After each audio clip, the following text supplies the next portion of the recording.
She began in January, which is the wrong month for everything except regret and cold iron. The neighbors watched from behind frost-glazed windows as she loaded the wagon with pieces of things, broken staves, cracked paddles, seized gears, rusted solid as old oaths, the scattered wreckage of other people's abandoned work. A boy of about 9 years stood at the fence each morning and watched her haul and sort and stack, never saying a word, only breathing small clouds into the air and watching with the particular patience that children share with old dogs and deep rivers. He was her nephew Thomas, and he had been living with her since August, and he understood already that his Aunt Vera did not explain herself to people who had not asked a careful question. The valley had produced butter for 3 generations. Every farm kept at least one churn, most kept two, and the older families had chums going back to their grandmothers' grandmothers, barrel style and box style, and the tall cylindrical kind with the long dashers that required a strong back and considerable stubbornness. But the valley was changing. The Creamery Cooperative had come in 1921 with its mechanical separators and its cold storage and its efficient, cheerful certainty, and within a decade, most of the farms had sold their milk straight to the co-op rather than churning at home. The old equipment sat in barns and sheds, grew mold, was used as planters, was burned for wood in bad winters, was sold for parts, was simply left where it stood to rust and warp and come apart. By the time Vera Marsh began collecting, in January of 1931, a person could acquire a broken butter churn in this valley for the price of hauling it away, and sometimes for considerably less than that. She paid in labor or barter because she had almost no money. Most people in the valley had almost no money in 1931. But Vera had less than most because she had come back to her family's farm 2 years earlier after her husband died in the city, and the farm itself was mortgaged to a degree that her brother had not thought to mention until after the funeral, when there was no longer any useful purpose in being tactful about it. The mortgage was held by Albert Gossamer, who ran the county's largest dry goods operation out of a brick building on the main road, and who had, over the years, found it natural and sensible to extend himself into lending. He was not a cruel man. This was, in certain ways, the heart of the trouble. Gossamer came to see her in February, driving his good black automobile up the frozen lane with the careful confidence of a man who has never been lost. He stood in the yard and looked at the row of broken churns along the north side of the barn, the stacked staves, the barrels of wooden parts, the heap of iron fittings she had sorted into rough categories, and he smiled the warm, patient smile of a man who has dealt many times with people who are not thinking clearly. He told her that her mortgage payment was due in March and that he hoped she had a plan. She told him she had one. He asked if it involved selling wooden debris. She said it involved repairing it. He continued smiling. He said that people were not buying butter churns. He said the creamery handled all of that now. He said, with great kindness, that grief made people do strange things, and there was no shame in it, and that if she wanted to talk about a more practical arrangement for the farm, his door was open. She thanked him and went back into the barn. He sat in his automobile for a moment before he drove away, and Thomas, watching from behind the water trough, saw that the man's smile disappeared the instant he thought no one was looking at him. There was a journal. It had belonged to Vera's grandmother, a woman named Constance, who had made butter through every decade of the latter 19th century and who had written, in a close, deliberate hand, not a diary of feeling, but a record of method. Constance had written the moisture content observations, the temperature notes, the seasonal variation in cream quality, the differences between breeds of cattle and what those differences meant for the churning. She had written about the equipment in the way a carpenter writes about tools, with the authority of someone who has spent 1,000 hours in close relationship with a specific object and earned the right to an opinion. In the margins she had noted prices and buyers and the particular preferences of each, which kinds of butter the cities wanted and which the local markets absorbed, and at what times of year the differential was greatest. She had written one sentence that Vera had read so many times the page had softened at that spot like skin at a joint. The sentence was, "What the hand has made, the hand can make again, and a second hand making it doubles nothing but the speed." Vera had understood this to mean that skill was transferable, that the knowledge of production was separable from any single piece of equipment, and that if you understood the process deeply enough, you could rebuild the means of it from broken parts and someone else's discarded effort. She had read Constance's notes on what buyers preferred. She had read the margin annotations about pricing in the cities to the east. She had read them in 1929 before her husband died, while she was still in the city herself. And she had walked through the markets and confirmed what her grandmother had recorded, noting that while the cooperative model had come to the countryside, certain urban buyers, the hotels, the restaurant suppliers, the specialty grocers, were paying substantially more for hand-churned butter made in small batches with documented provenance, which is a complicated way of saying they would pay for the story as well as the fat content. She had understood something that required holding two facts in your mind at once. The cooperative had made churning obsolete in the valley, and the cooperative had made churning valuable in the city. The machine had not eliminated the market, it had relocated and elevated it. The journal lay open on the kitchen table most evenings, and Thomas would sometimes sit across from her while she read, doing his schoolwork with the concentration of a child who has learned that silence in this house was not emptiness, but texture, something you move through carefully. One night he asked her what the book was about. She said it was about paying attention. He considered this and went back to his arithmetic. March brought the Aldrichs. They were the second wealthiest family in the valley, and they moved through the world with the comfortable authority of people who believe their opinions are a form of assistance. Mrs. Aldrich arrived with a covered dish and a look of careful pity, and told Vera that everyone in the valley admired her strength and that it was perfectly natural to need help, and that if Vera would consider renting out the north pasture, the Aldrichs knew a gentleman who was looking for grazing land and it would solve the mortgage problem without any of this. And here she gestured toward the barn and the churns in a way that managed to be both vague and complete.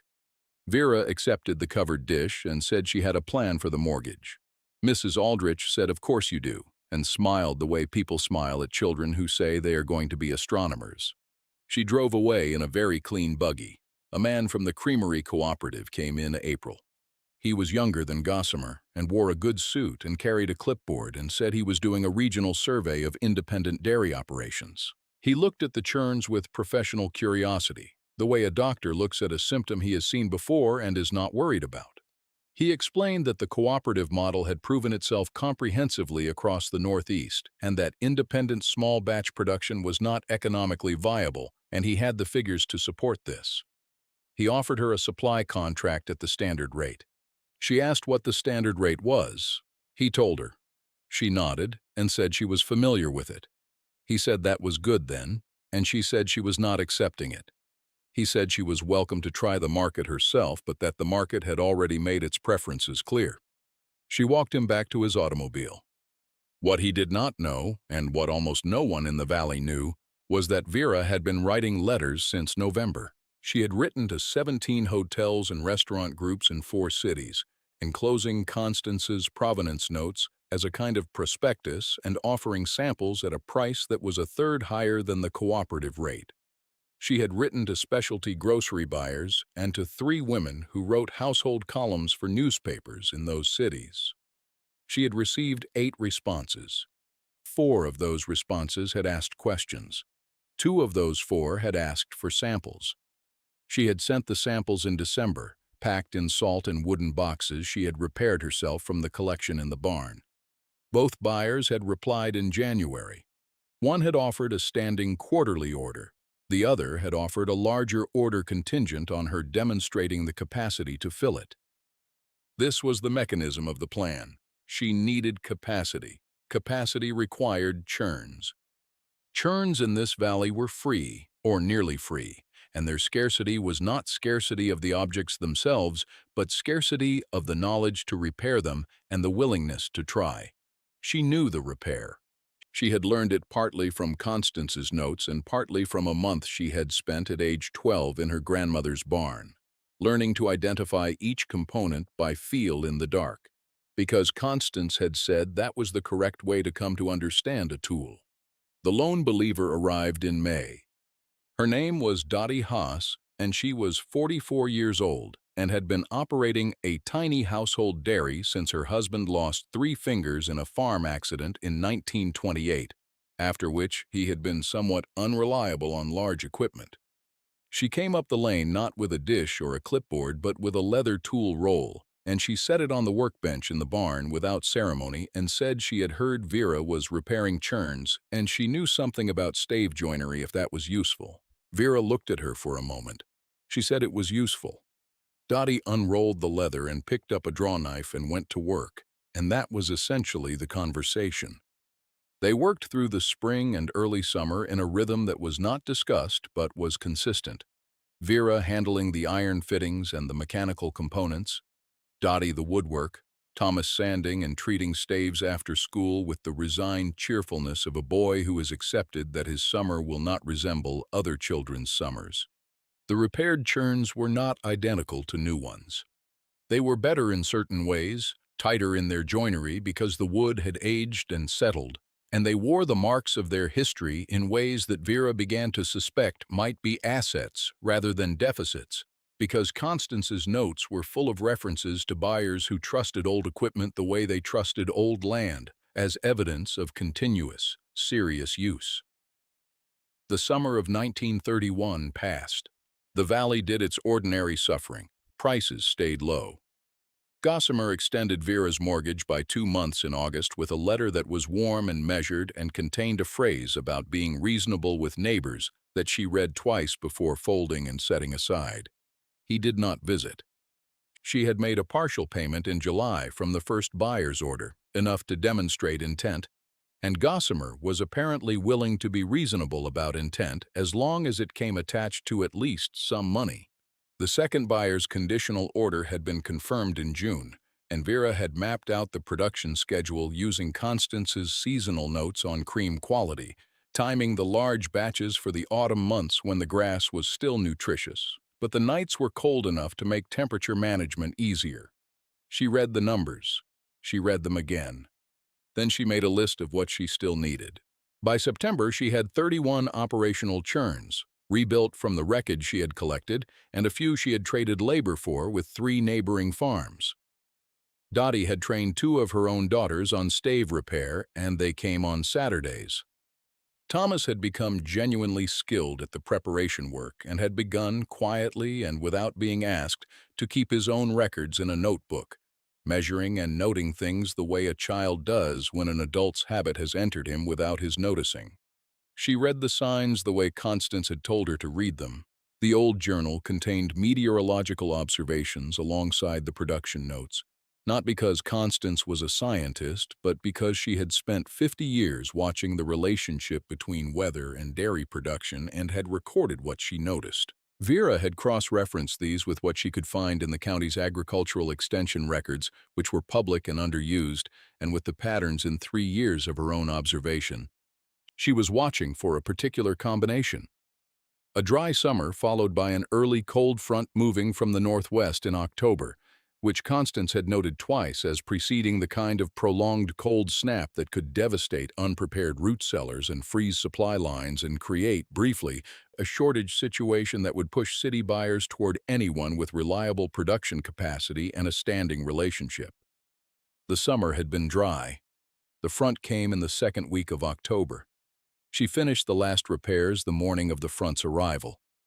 Thomas carried the final iron bracket from the bench to the barn and set it in its place, and she checked the joint and said it was right. He asked her if she thought the cold was coming. She looked at the sky, which was the particular yellow-green color that Constance had described as looking like old brass, and said yes. He asked if she was ready. She said they were as ready as the work made them. The cold did not arrive gently. It came in that night and kept coming, dropping temperatures faster than the almanac had suggested and sustaining them longer than the county had seen since 1917. The pipes in less prepared farmhouses began to fail on the 3rd day. The cooperative's refrigeration system, which ran on a mechanical system not designed for sustained temperatures below a certain threshold, suffered a critical failure on the fourth day. A burst pipe in the cold storage line that contaminated a significant portion of the cooperative's stored product and forced them to suspend outgoing shipments while repairs were made. This was not a catastrophe for the region, but it was a rupture in the supply chain. And supply chains, when they rupture, reveal who has been preparing for the rupture and who has been assuming that ruptures are someone else's problem. Vera had production. She had production because her churns were not mechanical in the fragile sense. They required no refrigeration system to fail. They required only women with strong backs and a practiced rhythm, and the patience to work through cold mornings when patience is the only warm thing available. She had the city buyers already on contract. She had the provenance documentation that Constance had inadvertently invented and that Vera had methodically preserved and augmented. She had 31 churns operating on rotating shifts through the worst of the cold, and the butter that came out of them in those 2 weeks was the best they had made, because the cream was cold and consistent, and the churners had developed a timing that was nearly automatic. A man arrived from the city on the 8th day, driving a truck with the name of a hotel on the side in careful lettering. He had driven 4 hours in difficult conditions, and he stood in the yard looking at the barn with the steam coming off the churns visible through the open door and the sound of the work audible from 20 feet, and he took off his hat. He had not been sent by one of Vera's existing buyers. He had been sent by his employer's purchasing manager, who had heard from a restaurant supplier, who had heard from one of the women who wrote the household column, that there was a dairy operation in this valley that was still producing and still shipping. He said he understood she was the person to speak with. She said she was. He said his employer needed a significant quantity and asked if she could discuss terms. She named a price. He did not negotiate. She had not expected him to. Albert Gossamer's automobile came up the lane on the 12th day of the cold, moving more carefully than it had in February because the lane was treacherous and the cold had done something to the confidence of the vehicle or the man inside it. He stood in the yard in a heavy coat and looked at the activity in and around the barn, the women working, the organized stacks of finished product waiting for the truck, Thomas keeping his notebook at the door of the barn with the concentration of a boy who has found his purpose. And Gossamer did not smile. He looked at all of it for a long time. Then he looked at Vera and he said that he owed her an apology, and that he had been wrong, and that he had not understood what she was doing. He said it plainly, without the warm management of tone he usually employed, and it cost him something visible, the way honesty costs people who are not accustomed to offering it without choosing the moment carefully. She looked at him for a moment. She said that she knew. He started to say something else, and she said that his family would want butter and that she would send Thomas with a supply at the cooperative rate, not at the premium rate, because the cooperative rate was a fair price for what it was, and she had no interest in charging a man more for being wrong. He looked at her as though this were a new variety of human behavior he was encountering for the first time. He said that was generous. She said it was practical, and went back inside. She sent butter to 6 families in the valley who could not have afforded the premium price, at cost or below. She sent word to 2 neighboring farms that she would teach the repair of churns to anyone who wanted to learn, and that she would help establish their own buyer relationships, because the market was large enough for several producers in this region, and because Constance's notes were not a private secret but an inheritance, which meant they belonged to the valley as much as to any one person who happened to be descended from their author. Dottie Haas said, during a quiet moment between shifts in the barn, that she had not understood what Vera was building until the truck showed up with the hotel name on the side. She said she thought it was just fixing things. Vera handed her a mug of something hot and said that was exactly what it was. Dottie looked at her for a moment and then nodded, and that was that. The cold broke in the 3rd week of October. The cooperative repaired its systems and resumed operations, and the brief, extraordinary conditions that had revealed the structure of things returned to the ordinary surface where structures tend to hide. But some things do not fully resubmerge. The valley had seen something, and some of the people in it had understood what they had seen. Thomas turned 10 that November. Vera gave him a draw knife of his own and a fresh notebook, and said the second notebook was for writing down what he noticed. He asked what he should notice. She said everything, but especially the things that seemed too obvious to write down. He started writing that evening and did not stop for many years. The women who came to learn churn repair came through the winter and the spring and through several seasons after that, some from the valley and some from counties over, because word travels in the way that useful things travel, not loudly and not quickly, but with persistence, following the routes where people with a particular kind of need cross paths with people who have a particular kind of answer. Vera taught from Constance's journal directly, reading sections aloud in the barn with the journal propped on the workbench and stopping to demonstrate. Because Constance had been clear that reading about a thing and doing a thing were related but not interchangeable, and that confusing them was the particular error of educated people who had not spent enough time in barns. Dottie's daughters learned fully and well. One of them took the skill and the buyer relationships she had developed under Vera's guidance and established her own operation on the eastern side of the valley in 1935, which continued for 20 years and which she left to her own daughter in a document that cited, in its preamble, the winter of 1931 as the reason she knew it was possible. Gossamer paid his mortgage payments from Vera's farm promptly, in full, from December of 1931 forward, and he did not come to inspect or advise again. He died in 1943 and left the mortgage, which had by then 4 years remaining, forgiven in his will, which surprised people who knew him and perhaps would not have surprised people who understood that some forms of honesty, administered late, still count. The farm passed to Thomas when Vera died in 1951. He was 29. He had kept notebooks for 19 years by then, and they filled 2 shelves in the kitchen, numbered and dated, covering everything he had noticed from the winter of 1931 forward. Weather patterns, cream quality, equipment behavior, buyer preferences, what his aunt had said and what she had done, and what the difference between those two things taught him. He donated Constance's journal and his own notebooks to the County Agricultural Library in 1967 when it became clear to him that a notebook locked in a farmhouse was only half as useful as it could be, and that Constance would have understood this and approved. There is a display case in that library now. It holds Constance's journal, open to the page that has softened at the spot where Vera's thumb rested 10,000 times, and beside it is a small card that repeats the sentence from the margin, the sentence that Vera had read until the page remembered her touch.